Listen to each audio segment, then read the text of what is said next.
లహరి పెళ్లి గురించి ఇక తన కాబోయే అత్తింటి వాళ్ళు అందరూ కూడా ఆనంద ఇంటికి వస్తారు.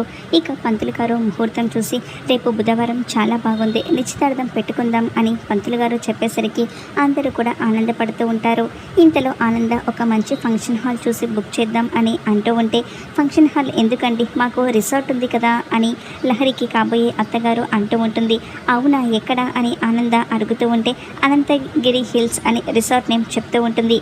ఆ హిల్స్ పేరు వినేసరికి ఇక లహరి, శరణ్య, అనన్య అందరూ కూడా షాక్ అయిపోతూ ఉంటారు.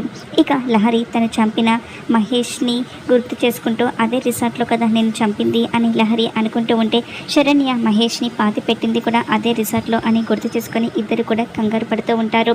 ఇక ఇంతలో రోహిత్, మీకు ఇంకొక అబ్బాయి కూడా ఉన్నాడా అని అడుగుతూ ఉంటే, అవునండి, మాకు ఇద్దరు అబ్బాయిలు, చిన్న అబ్బాయి పేరు మహేష్, ఈ మధ్య ఇంటికి వచ్చాడు, ఆ తర్వాత ఎందుకో ఫోన్ కలవట్లేదు అని ఆవిడ మహేష్ గురించి చెప్తూ ఉంటుంది. ఆ మాట వినేసరికి లహరి, శరణ్య షాక్ అయిపోతూ ఉంటారు. ఇక ఇదిగోండి, ఇతనే నా చిన్న కొడుకు మహేష్ అని లహరికి కాబోయే అత్తగారు ఫోటో చూపిస్తూ ఉంటుంది. ఇక అది చూసి లహరి చాలా టెన్షన్ పడిపోతూ ఉంటుంది.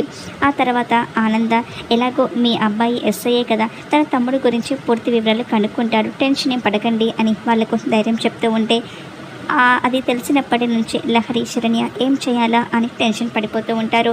మరి మహేష్ చనిపోయిన విషయం వాళ్ళకి తెలిస్తే ఎలా రియాక్ట్ అవుతారు, లహరి, శరణ్య జీవితం ఏమవుతుంది, రాబోయే ఎపిసోడ్లో చూద్దాం.